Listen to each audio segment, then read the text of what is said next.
Movie के first scene में हम देखते हैं कि जून का महीना होता है और बहुत तेज बारिश हो रही होती है। ऐसे मौसम में एक हाई स्कूल का लड़का एक बहुत ही खूबसूरत गार्डन में जा रहा होता है। इस लड़के का नाम तकाओ था और ये अभी 15 साल का होता है। तकाओ उस गार्डन में बारिश से बचने के लिए एक शेल्टर के नीचे बेंच पर बैठने जाता है और देखता है कि वहाँ तो पहले से एक लड़की बैठी होती है जो कि उम्र में उससे बड़ी होती है और वो बियर पी रही होती है। इस लड़की का नाम यूकिनो होता है और ये 27 साल की होती है। दोनों एक दूसरे की तरफ देखते हैं। यूकिनो वहाँ से थोड़ा हटके बैठ जाती है ताकि तकाओ को जगह मिल जाए। तकाओ वहाँ बैठता है और अपने बैग से ड्राइंग बुक और पेंसिल निकालता है और फिर जूतों के और पैरों की ड्राइंग बनाने लगता है। तकाओ तिरछी नजरों से यूकिनो को नीचे से ऊपर तक देखता है और मन में सोचता है कि ये बेवड़ी इतनी सुबह सुबह ही शुरू हो गई। साथ ही उसे ऐसा लगता है जैसे उसने पहले भी कहीं इस लड़की को देखा है।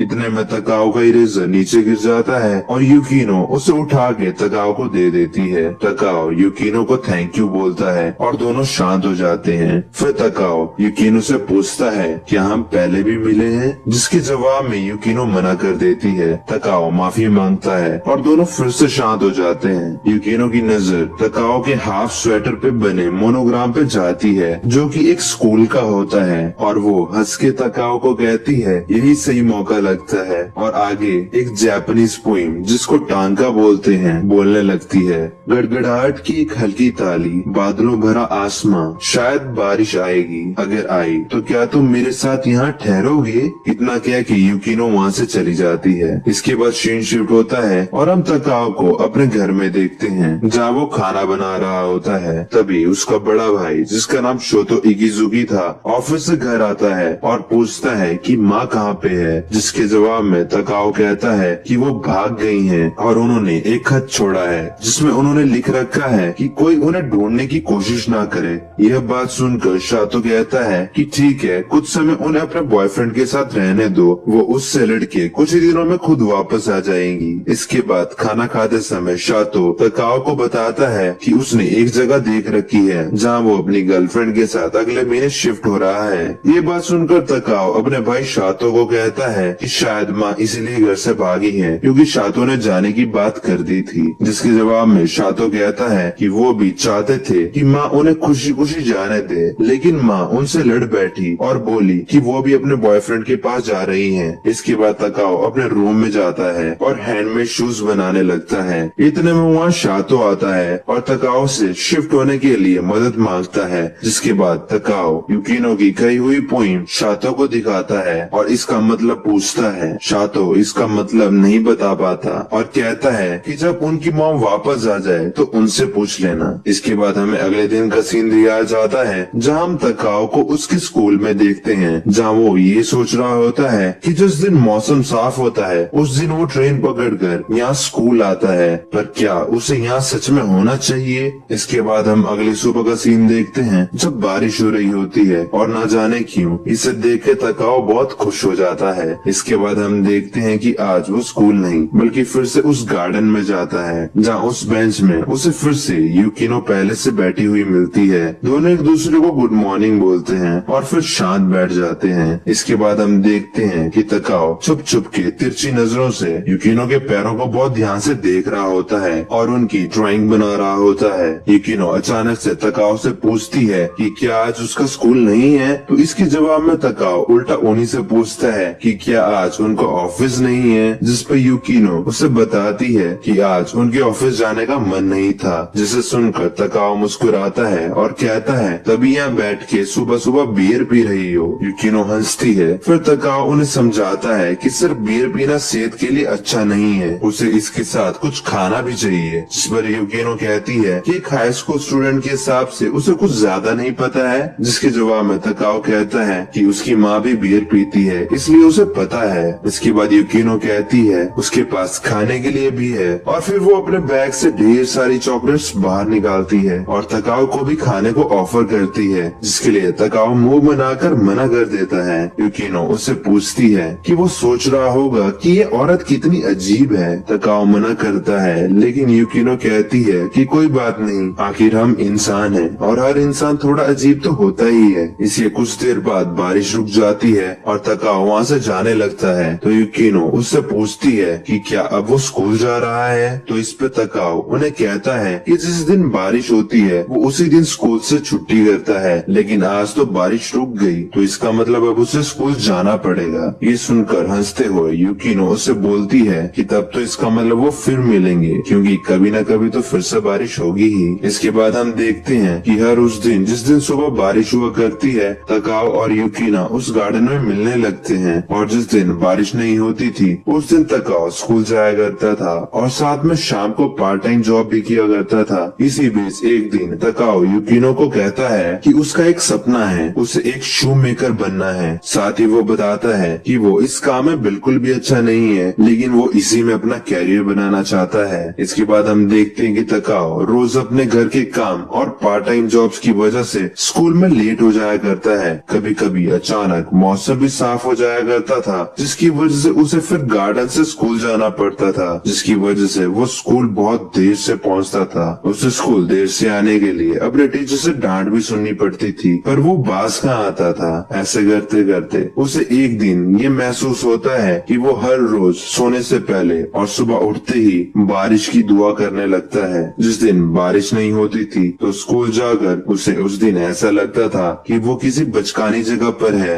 जहाँ बेसब्री के अलावा और कुछ नहीं है। वो यूकिनो के बारे में सोचता है कि वो बड़े लोगों की दुनिया में रहती है और उससे बहुत दूर है। तकाओ के लिए यूकिनो किसी दुनिया के रहस्यों से कम नहीं होती है। इसके बाद एक दिन शू बनाते बनाते तकाओ मन में कुछ सोच रहा होता है। तकाओ मन में कहता है कि ये बात तो पक्की है कि यूकिनो उससे एक बच्चा समझती है, और साथ ही वो ये भी सोच रहा होता है कि सिर्फ शू मेकिंग ही तकाओ को अपनी दुनिया से यूकिनो की दुनिया में ले जा सकती है। इसके बाद सीन शिफ्ट होता है और एक दिन जब बारिश हो रही होती है तब तकाओ और यूकिनो फिर से मिलते हैं। तकाओ शू डिजाइन कर रहा होता है, तब यूकिनो तकाओ के पीछे जाके उसकी ड्राइंग देखती है और उसके बनाए गए शू डिजाइन के बारे में पूछने लगती है। उसी वक्त तकाओ झट से ड्राइंग बुक बंद कर देता है और कहता है कि इसमें कुछ भी देखने लायक नहीं है, जाओ और वहाँ बैठो। इसके बाद तकाओ अपना लंच निकालता है और यूकिनो से भी खाने को पूछता है। यूकिनो कहती है कि वो आज अपना लंच साथ लाई है। तकाओ से पूछता है कि क्या ये लंच उसने खुद बनाया है, तो यूकिनो बोलती है कि हाँ, कभी कभी वो भी खाना बना लिया करती है। ये सुनकर तकाओ यूकिनो से लंच शेयर करने के लिए कहता है। यूकिनो उससे मना कर ही रही होती है कि तब तक तकाओ उसके लंच से एक बाइट खा लेता है और खाना बिल्कुल भी अच्छा नहीं बना होता।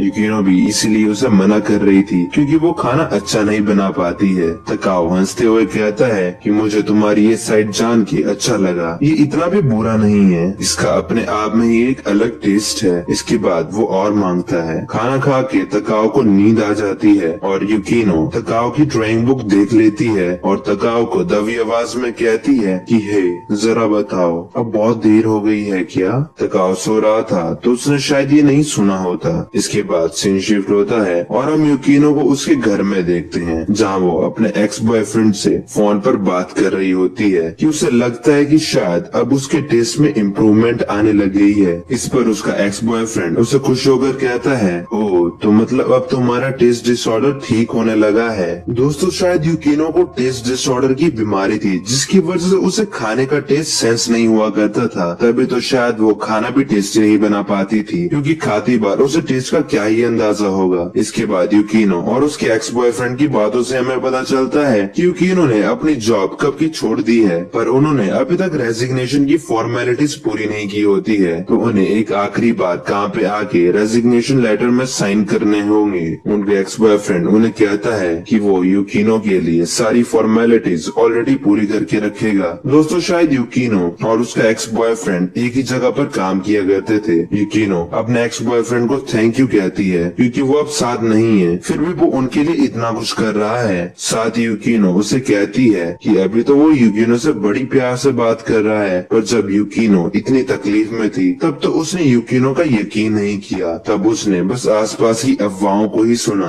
दोस्तों शायद यूकिनो और उनके एक्स बॉयफ्रेंड का ब्रेकअप किन्हीं उनके बारे में फैली अफवाहों की वजह से हुआ होगा। अब आखिर ये माजरा क्या है ये आपको वीडियो में आगे पता चलेगा। इसके बाद अगले दिन हम तकाओ और यूकिनो को फिर से मिलते देखते हैं और यूकिनो तकाओ को एक शू मेकिंग की बुक गिफ्ट करती है, जिसे देख के तकाओ कहता है कि ये तो बहुत महंगी बुक है और खुश होकर उन्हें थैंक यू बोलता है। इसके बाद तकाओ कहता है कि वो एक शू पेयर बनाने की कोशिश कर रहा है, तो ये बुक उसके बहुत काम आएगी। जिस पर यूकिनो कहती है कि क्या वो अपने लिए शूज बना रहा है। इस पर तकाओ कहता है कि उसने अभी तक डिसाइड नहीं किया कि वो ये जूते किसके लिए बना रहा है। साथ ही वो कहता है कि वो एक लड़की के जूते बना रहा है, पर वो इसके शेप और साइज को ठीक से नहीं बना पा रहा। ये सुन के यूकिनो खुश हो जाती है और अपने पैर से जूते निकाल के अपना पैर आगे बढ़ाती है ताकि तकाओ उनके पैर का नाप लेके शू बना पाए। तकाओ थोड़ा घबराते हुए उनका पैर टच करता है और फिर उनके पैर का नाप लेना शुरू कर देता है। दोनों खुश भी होते हैं और शर्मा भी रहे होते हैं। इस दौरान यूकिनो अचानक से तकाओ को बोलती है कि उसे पता भी नहीं चला कि वो कब चलना भूल गई। ये सुन के तकाओ उनसे पूछता है कि क्या वो अपनी जॉब के बारे में बात कर रही हैं, जिस पर यूकिनो जवाब देती है कि हाँ, जॉब के साथ साथ और भी कई चीजों के बारे में।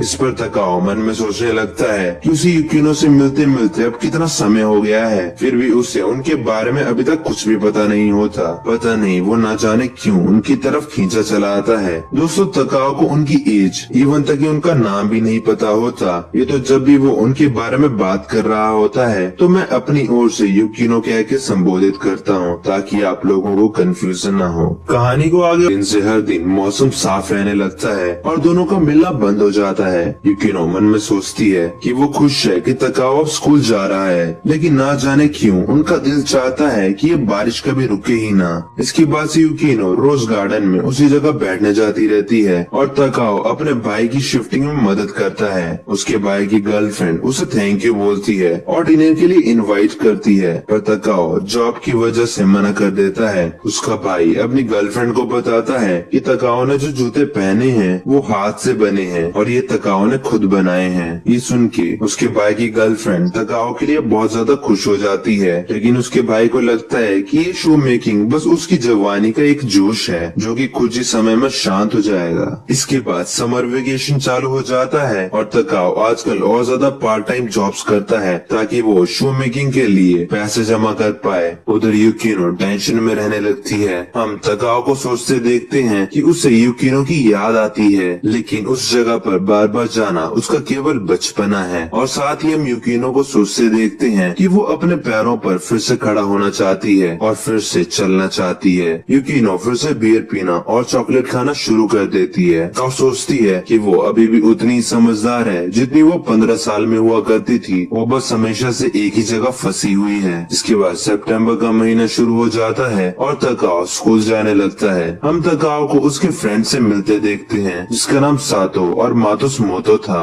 और वो दोनों गर्लफ्रेंड बॉयफ्रेंड थे। सातो तकाओ से पूछती है, तुम्हारा समर वेकेशन कैसा रहा? हम दोनों ने तो बीच पे खूब मजे किए। तकाओ बताता है कि पूरी छुट्टी में उसने सिर्फ पार्ट टाइम जॉब्स ही किए हैं। ये सुन के सातो हैरान हो जाती है और कहती है कि तभी तकाओ लेट आया करता था। और मात्सुमोतो भी कहता है कि बारिश वाले दिन तो ये लड़का कभी फर्स्ट पीरियड में आ ही नहीं सकता। जिसके जवाब में तकाओ बोलता है कि उसने एक खुद का रूल बना के रखा है कि वो बारिश वाले दिन सबवे नहीं जाएगा। ये सब बात करते हुए तीनों स्टाफ रूम के बगल से निकल ही रहे होते हैं कि तभी स्टाफ रूम का दरवाजा खुलता है और वहाँ से यूकिनो निकलती है। जैसे ही वो दोनों एक दूसरे के करीब से गुजरते हैं वैसे ही एकदम से शॉक होकर वहीं पे खड़े हो जाते हैं। सातो यूकिनो को यूकिनो सेंस से बुलाती है और उसके पास चली जाती है। 2-3 और लड़कियां भी यूकिनो को घेर लेती है। यूकिनो सबको बताती है कि वो यहाँ बस 5th पीरियड तक ही है और उसके बाद वो ये स्कूल हमेशा के लिए छोड़ के जा रही है। ये कहते हुए यूकिनो और तकाओ एक दूसरे की तरफ हैरान होकर देखते हैं। यानी कि दोस्तों, यूकिनो तकाओ के स्कूल में एक टीचर थी और यूकिनो अपने एक्स बॉयफ्रेंड से अपने इसी स्कूल में रिजाइन देने की बात कर रही थी। शायद यहाँ कुछ तो हुआ था जिसकी वजह से उन्होंने स्कूल आना बंद कर दिया था। बाय द वे, शायद इसीलिए तकाओ को भी फर्स्ट सीन में यूकिनो कहीं देखी देखी सी लग रही होती है। यूकिनो को तकाओ की स्कूल यूनिफॉर्म देख के ये शुरू से ही पता था कि तकाओ उसी के स्कूल का एक स्टूडेंट है, पर फिर भी उन्होंने अपने बारे में कभी भी तकाओ को कुछ भी नहीं बताया। इसके बाद हम तकाओ और उसके दोस्तों को स्कूल में छत पर मिलते देखते हैं, जहाँ मात्सुमोतो तकाओ से पूछता है कि उसे मालूम नहीं था कि यूकिनो सेन से स्कूल छोड़कर जा रही है। जिस पर तकाओ कहता है कि उसे तो ये भी मालूम नहीं था कि यूकिनो उसके स्कूल की एक टीचर है। इसके बाद मात्सुमोतो तकाओ को बताता है कि हमारी सीनियर्स लड़कियों की यूकिनो मैम से नहीं बनती। इसके बाद सातो तकाओ को बताती है कि उन सीनियर लड़कियों में से एक का बॉयफ्रेंड यूकिनो सेंसे को पसंद करने लग गया था, जिसकी वजह से उसकी गर्लफ्रेंड को यूकिनो सेंसे से जलन होने लग गई। और फिर उसने और उसकी पूरी क्लास ने यूकिनो सेंसे के बारे में गलत गलत गंदी गंदी अफवाहें फैलाना शुरू कर दी। और ये झूठी बातें इतनी बढ़ गई कि ये यूकिनो सेंसे के पेरेंट्स और उनके बॉयफ्रेंड तक के कानों में पहुंच गई। इसके बाद मात्सुमोतो कहता है कि यूकिनो सेंसे बहुत नरम दिल इंसान है, वो चाहती तो पुलिस को भी बुला सकती थी, पर उन्होंने ऐसा नहीं किया। इसके बाद सातो बताती है कि स्टूडेंट्स ने प्रिंसिपल से पुलिस को बुलाने को कहा था, पर ताकि स्कूल का नाम खराब ना हो तो प्रिंसिपल ने इसके अगेंस्ट कुछ भी एक्शन नहीं लिया। ये सब सुनकर तकाओ बहुत ज्यादा दुखी हो जाता है और उन लड़कियों का नाम पूछता है जो यूकिनो सेंसे को परेशान किया करती थी। उस लड़की का नाम आइजावा था और वो तकाओ की सीनियर थी। इसके बाद तकाओ आइजावा की क्लासरूम जाता है जहाँ आइजावा के साथ उसके दोस्त भी थे। तकाओ आइजावा को समझाता है कि यूकिनो सेंसे स्कूल छोड़कर जा रही है, आइजावा उनसे माफी मांग ले। पर इस पर आइजावा तकाओ को कहती है कि उसे इस बात से बिल्कुल भी फर्क नहीं पड़ता कि उस अश्लील औरत के साथ क्या हो रहा है। ये बात सुनते ही तकाओ को गुस्सा आ जाता है और वो आइजावा को एक जोर से थप्पड़ मार देता है। ये देखे आइजावा के दोस्त तकाओ को बुरी तरह पीट देते हैं। इसके बाद अगले दिन तकाओ फाइनली इतने समय बाद गार्डन जाता है और शॉकिंग बात ये थी कि आज बारिश नहीं हो रही थी, फिर भी वो स्कूल छोड़ के उस गार्डन यूकिनो से मिलने जाता है। तकाओ को यहाँ देख के यूकिनो हैरान हो जाती है और फिर तकाओ यूकिनो को कहता है, गड़गड़ाहट की एक हल्की ताली, अगर बारिश ना भी आए तो भी मैं यहाँ ठहरूंगा